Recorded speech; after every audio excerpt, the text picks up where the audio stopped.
Komunitas Squad yang didominasi oleh anak-anak milenial ini lebih memilih membersihkan pantai di hari ulang tahunnya yang pertama. Ini dilakukan karena mereka memang peduli dengan isu lingkungan. Acara yang dimulai pukul 8 pagi, setelah briefing langsung dilanjutkan dengan membersihkan bibir pantai.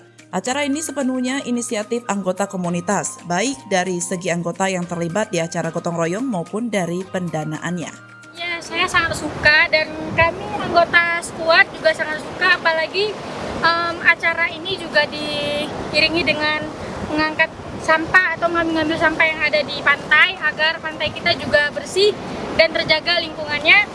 Ya, saya harap semoga generasi milenial seperti saya, khususnya Idiraya, untuk anak-anak Idiraya atau anak-anak Aceh Timur, semoga aja ada yang punya keinginan untuk ikut bersih-bersih, membersih-bersihkan sampah di laut atau di selok-selokan. Acara ulang tahun Squad juga langsung dihadiri oleh pembina Squad Firman Dandi yang saat ini juga menjabat sebagai Ketua KONI Aceh Timur.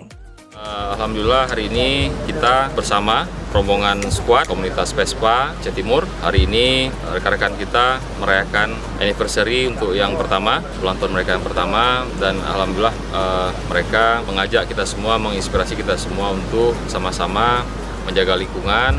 Dalam hal ini adalah membersihkan lokasi pantai Matang Bungong sebagai lokasi salah satu destinasi wisata untuk Aceh Timur. Ini sebuah kegiatan yang sangat bermanfaat yang dimotori oleh Squad yang merupakan rata-rata milenial anggotanya. Mudah-mudahan ini bisa menginspirasi komunitas-komunitas lain. Acara ulang tahun Squad juga turut dihibur oleh musisi Aceh Bang Guys featuring band lokal Bandrek. Dari Aceh Timur, Romi Saputra melaporkan untuk Puja TV Aceh.